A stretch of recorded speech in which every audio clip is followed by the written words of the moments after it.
If I had to describe this, I'd say it's cool people having conversations about agriculture and life. Because ag and life live side by side and sometimes overlap.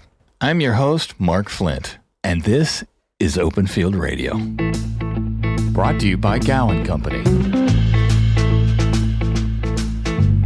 Steve Lord, Cincinnati, Ohio, head groundskeeper for the Cincinnati Reds. Career path, turf management, grass for the World Series, grounds crew cheering section, ag science and baseball. We talk it all right now.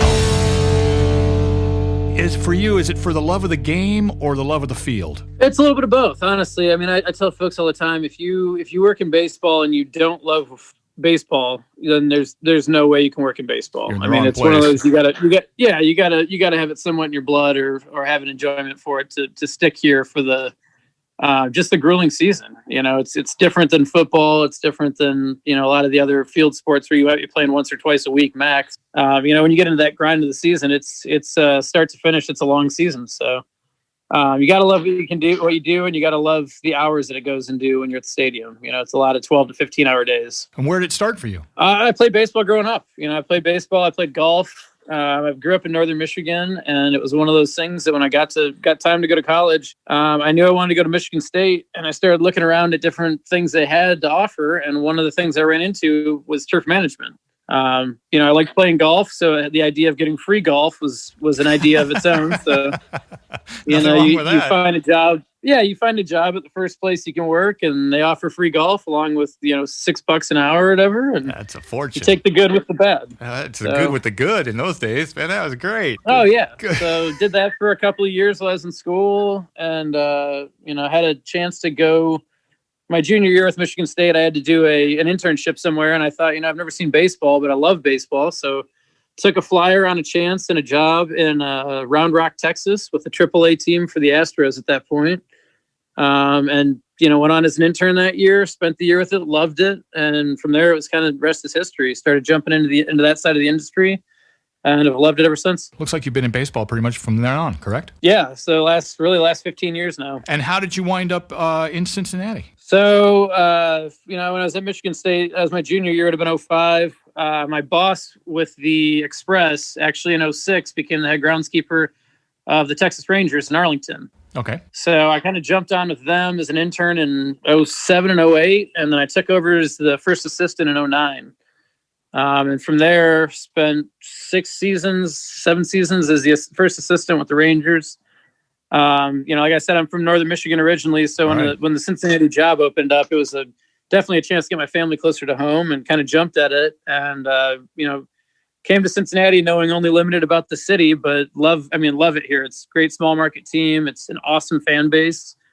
It's one of the great organizations in Major League Baseball for sure. And you work at a place called the Great American Ballpark. Come on. That's right. And a great stadium right there on the river. Absolutely awesome. Absolutely. So take me back to your Michigan State days. Your studies there were in turf management. Is that right? So I have a degree in crop and soil science, which has an option for turf management on it. So I've got a bachelor's in that. And then I stayed an extra 2 years and pursued a degree in general management as well from the school's business college. Oh, there you go. Yeah. So I'm a dual major. I've got both degrees. I figure it was one of those things where, you get out of school and you're thinking, man, it's 2 more years to get a degree in general management, which could probably get me something anywhere.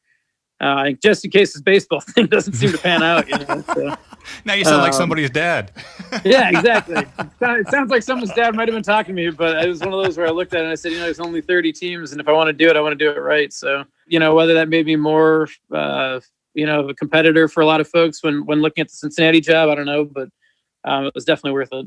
Do you know the other groundskeepers on the other 29 teams? Yeah. We have meetings every year, so there's a number of us that are in them every year. Typically in January, right around our national conference for Sports Turf Managers Association as well. Okay, so you guys keep up with each other and what your field's doing and what their field's doing and those kind of things. Yeah, we do a lot of conference calls. Now with Zoom, it's pretty easy to get everybody on stuff on a regular basis. So we've got probably 15 or 18 of us on a call. At least monthly now, at some points during this COVID crisis, and ramping up to us hosting spring training at our own facilities. We had quite a few more calls to kind of get everybody in touch, but for the most part, it's a pretty tight knit group. everybody tries to find a way to get in touch with each other, whether it's texting, calling, anything online. Obviously, social media is pretty great at connecting a lot of us nowadays. More of Open Field Radio after this. Clean grass seed starts with Eptam 7E from Gowan, USA. Eptam 7E is now registered for use in grass grown for seed to control troublesome grasses and broadleaf weeds. University trials have proven Eptam 7E provides excellent control of POA annua when used in late September on established grass seed fields. Contact your local distributor to learn more about Eptam 7E. Always read and follow label directions. From Gowan Company. And now back to Open Field Radio with our guest, Steve Lord. Now, maintaining a Major League Baseball field for an entire season, that's not a small feat. For sure. Yeah. I mean, it's on TV in my case, 80 plus times a year. Plus we do run a lot of special events that our community sees a lot of. So it's, yeah, like I said earlier, it's a grind. It's a pretty grueling season for a good 6 to 8 to, in some of the buildings, 10 or 12 months a year. When's it start for you? I always tell folks that we start prep for the current season the year prior. So once the season ends, and whether we're in the playoffs or not in October, we're seeding the place. We're getting dirt work prepped up before we go into wintertime, so that we're all set and ready to go. Come March 26th, the following year, March 28th, whenever they determine the season. The Reds always open up at home. I think for years we were the first team to host a game each season. So we always open on opening day at home. So it's one of those things you can pencil it in on the calendar. Our club's really great about not doing a lot of special events prior to opening day. They like to maintain the kind of the historic piece for our franchise. So in our heads, we're at least the first event that's on the field here at Great American every year. Every year. That's a great thing. And that grass has got to look beautiful, right? That's right. Yeah. What's the requirement, or is there a major league requirement for the field? The length, the condition, all those kind of things? The grass itself, there's not. So it's very locational specific, very geographic. In the southern U.S., there's a lot of teams who grow seashore paspalum, or they might be growing Bermuda grass. There's a couple of teams have moved indoors now with the artificial turf idea of it.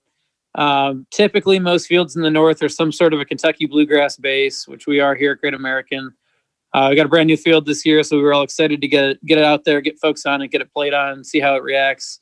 But there's no formal requirement from the league. It's very building specific.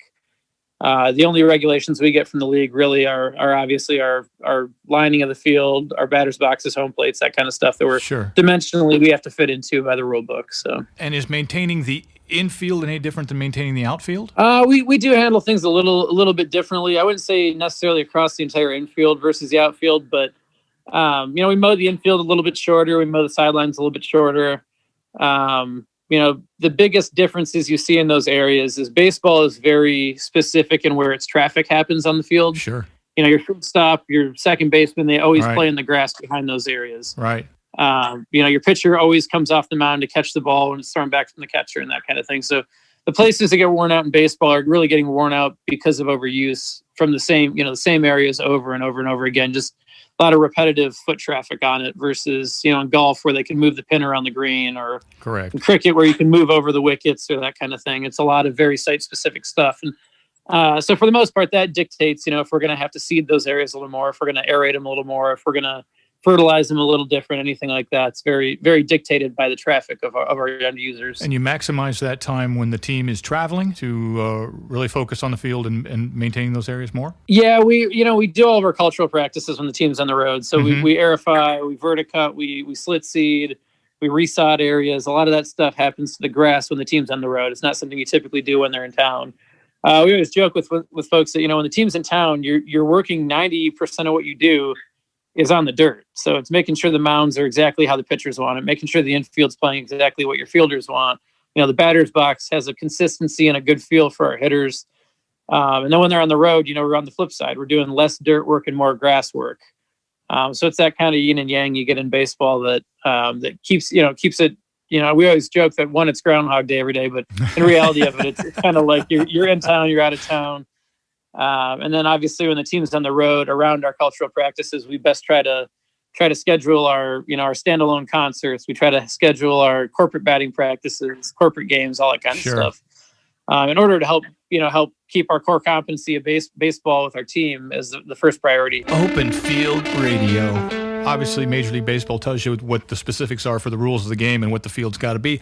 Do the players ever dictate any of that, or do you ever hear any of that? Right. Yeah. No, I always look at it as if we're not using their constructive criticism and we're not giving their feedback, taking that into account when we set the field up, I'm not really doing my job as a groundskeeper. I think Roger Bossert that runs the White Sox, his line has always been a good groundskeeper is worth 10 wins a season. That's awesome. So if I've got, wow. Yeah, if I've got a pitcher who says, hey, I want less turfus on the mound, or I want the clay a little wetter, or I want it a little drier, we're gonna dictate that. We can't change the slope of the mound, but we're gonna make sure all those things are taken into account when we're watering things or when we're setting it up for each player. Because it's pretty routine. You'll get a shortstop who likes his area drier than maybe the third baseman who wants a little bit of a swamp there. Well, and I read a thing that said the idea of trying to keep the field fair, both offensively and defensively, and I never thought of it that way, that it's got to be fast enough for the offense. When they hit that ball, that sucker's going to go. And at the same time, on the defensive side, they want to be able to obviously navigate that ball as it's coming at them. I never stopped to think of it that way. Yeah, definitely. I mean, I've had when I was with the Rangers, and I think when we went to the World Series in 10 and 11, we had a really young pitching staff. And that season, both those seasons, we ran with an infield that was like almost 2 or 2.5 inches tall. And the idea of it being, you could slow the ball roll through there. And our infielders hated it, obviously because they had to play up more than they would like. But sure, it helped our pitching staff out, a big ground ball staff to make sure that if ground balls got down, they don't get through. Right.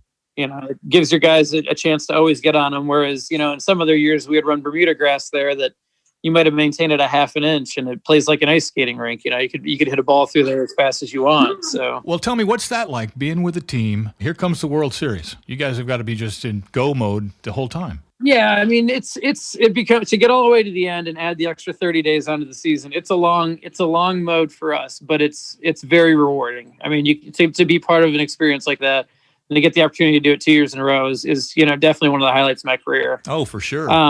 Obviously in both cases, we wish we would have had a little different result in it. Right. But from our standpoint, we always joked that from the ground side of it, you've got more media, you've got more people around, but really your day to day on it's no different. You're still running a normal game day. You're still running workouts the day before the team starts in town on those days.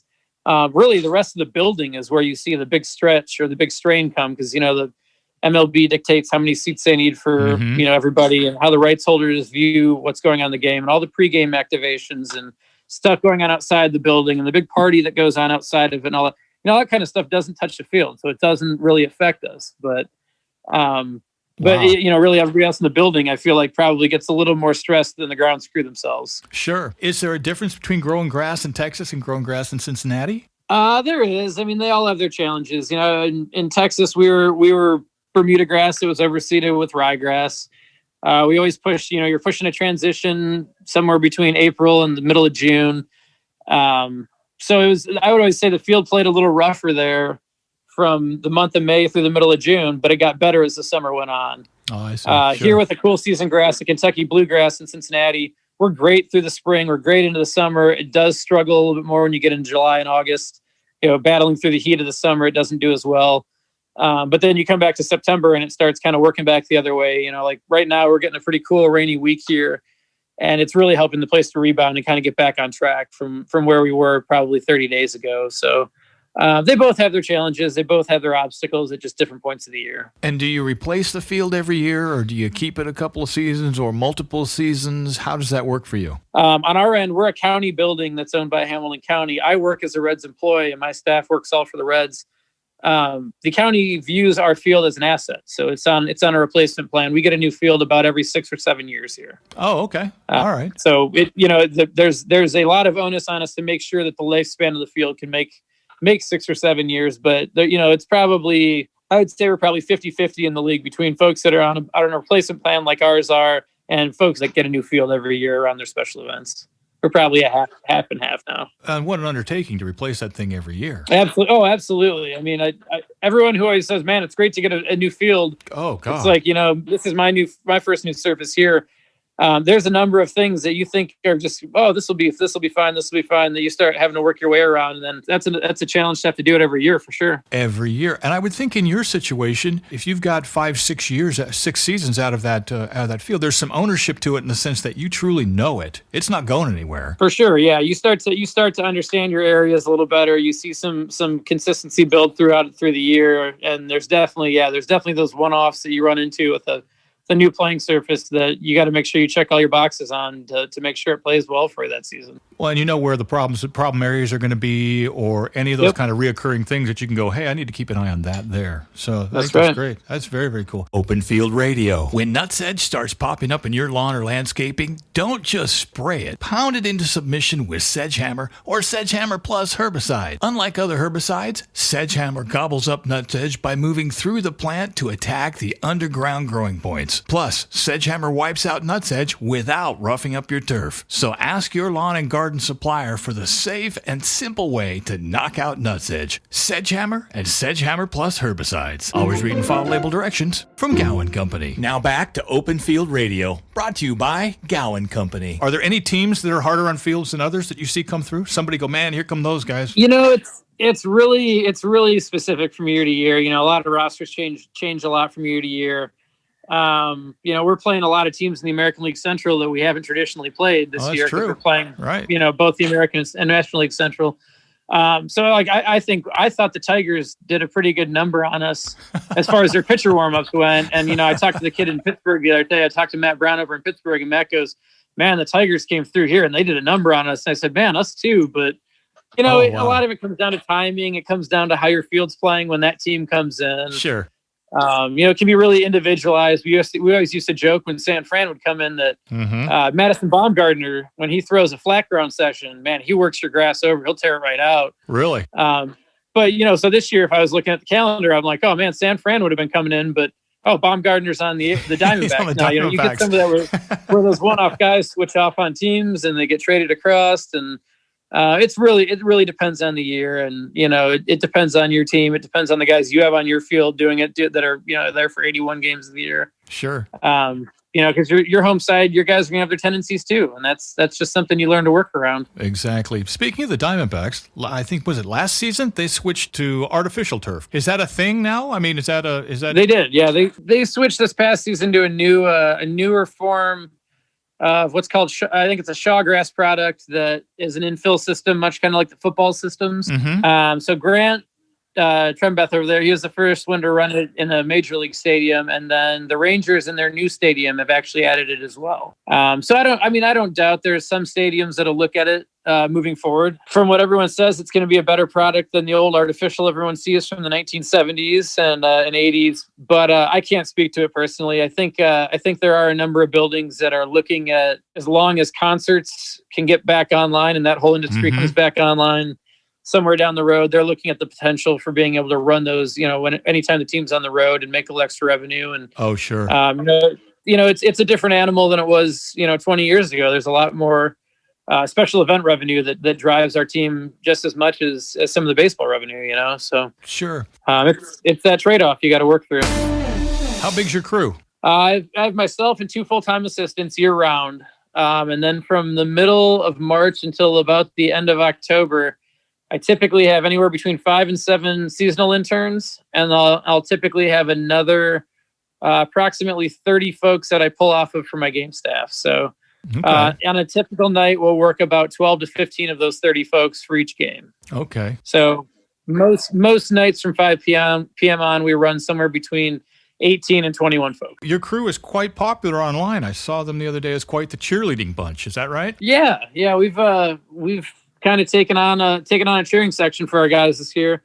You know, it's really been pushed, I think, as well by our players. You know, they've stopped and told us, and the coaches have stopped and told us that they really appreciate just the guys sitting in the crowd cheering for the game. You know, we're piping in crowd noise and all that kind of stuff over the top. But I mean, there's nothing as good as when you get actual folks in the stands heckling the other team and cheering when something happens. You know, Joey Votto's been one of our big advocates. He bought my staff a bunch of percussion instruments, so they've been playing cowbells and, you know, tambourines and that kind of fun stuff to liven it up a little bit. But Super cool. Yeah, it's one of those ways that we can kind of help the team out when we're going to be there working anyways. There's not a whole lot of other folks in our building for any games. There's some media in there, and there's a very small group of folks from ownership. But other than that, we're kind of it. A little bit of security, and that's just how the world works right now. So without the fans there, and without everything that goes into having a baseball game, has your day-to-day changed at all? It really hasn't. If anything, I tell folks right now, we've picked up a lot more than we've had to in the past. Just because our staff is good this year, but we probably had, out of my 30 folks on game staff, we probably had 12 opt out because of personal issues that they were worried about COVID. Sure. We had our internship program canceled this year. That was just the whole organization did that as a whole. So we're thinner on staff. It's tougher from that angle. Just trying to make sure we're staffing all the. We had 32 straight days of workouts starting at the end of June. So it's kind of uncharted territory for a lot of our staff who might be using, they can work game nights because it's a second job, but it might not be something they can come in and work a 9 to 5 with us for. And we've worked around that the best we can, and just keep rolling along with it. You mentioned internships, and you're a product of the internships. Is that right? Yeah, absolutely. I believe strongly in internships and good internships at that, trying to put guys into the position where they can not just be, throwing, hey, Cincinnati Reds is on my resume, but putting them into the position where they come in here, they're getting the chance to mow, they're getting to work on all the dirt surfaces, they're getting to do a lot of hands-on stuff, because it's a very hands-on field, much like a lot of the agriculture industry. If you don't get firsthand experience doing it, you get out of college with a degree, that's great, but you don't know how to do anything. So that's kind of our big focus here is as it's a true working internship. How long does it take to mow that field? It takes our outfield mower somewhere between 45 minutes and an hour and 15 minutes based on the pattern. And it takes probably 30 minutes to mow the infield and about another 40 minutes to mow the sidelines, depending on who. We typically have 3 folks mowing at any time. Do you ever have weed issues with a baseball field? Is that even a thing with a baseball field? Not a ton. I would say on our new field this year, we've had a little bit of crabgrass. Probably more of a product of it being quite dry here this year and us focusing on using our irrigation a little more than we'd like. But overall, we're typically light on weeds all around. We always tell folks that a dense stand of turf grass is your best protection against weeds. We don't spread pre-emergent herbicides. We don't do a lot of post applications. If we see something, we pull it by hand. But realistically, we operate under very low weed pressure, just with a dense good stand of grass. Sure, and the control that comes with the grass in the first place. Sure. Yeah. Where's your grass come from? So this field was grown locally.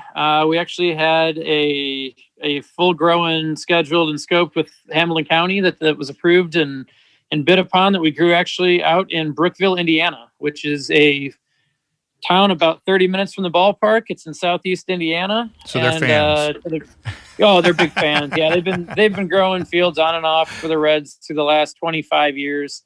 Or I guess the last 20 years we've had grass in the stadium, but shameless Plugola, it's Moster Turf in Brookville, Indiana. That's what it's here for. Plug away. That's awesome, man. Yeah, they're great guys, Gene and Kevin out there, and we've always had good luck with them. They'll do about anything you'll ask them for. They'll do to make sure their product's perfect for you. So we've had great luck with it. For me, it was a dream to be able to grow a product in, and I think I was going out there every 2 weeks last summer, and at times every week to go check on it. I was going to ask if you're hands-on with it through that process. Yeah, we built out the program for it. I was out there on site when it was seeded. We seeded it 14 months before we harvested it. So there was a good year plus of growing time to go out there and check on it at least monthly. A lot of the times during the summer, last summer, just following its growing.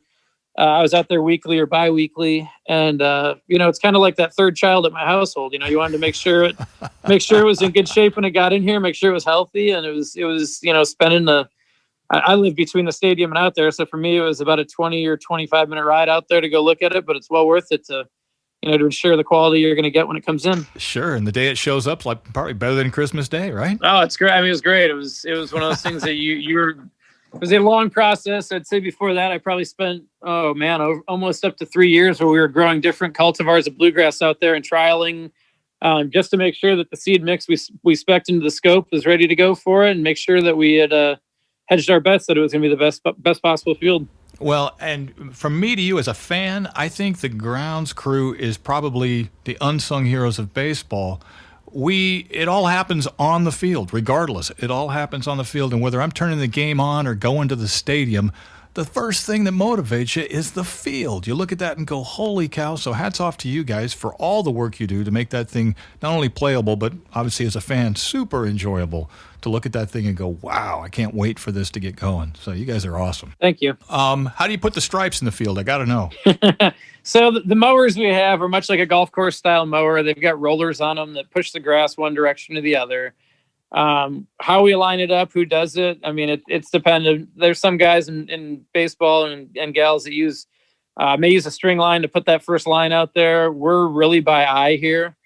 So anything that I typically mow into the infield grass or that my guys mow into the infield or sidelines, we typically do mostly by eye. And then the outfield, it's even really rare that we pull a string line out. I've got really 3 great guys who mow the outfield at different points in the year that, pretty much they've all got, we always call them dead eyes. It's like you can mow a laser beam when they need to, and they throw 2 of them in and then they go from there. And, if you get it started right and you do it right, you'll be fine the rest of the way. So it's just a lot of practice, and the mowers make the stripes. So as long as you've got a good steady hand and a good clear eye, you're good. You're in good shape. So if you weren't doing baseball turf management, what would you be doing? Oh man, I'd be doing something in science and agriculture. I mean, I always joke with folks, I'm a turf nerd, I'm a grass nerd. I'm the guy that I'll be sitting at home feeding my daughter at 10:30 at night, and I'm trying to think in my head, am I missing anything agronomically? Are we trying to, should we be nutritionally changing anything? I'm just a guy who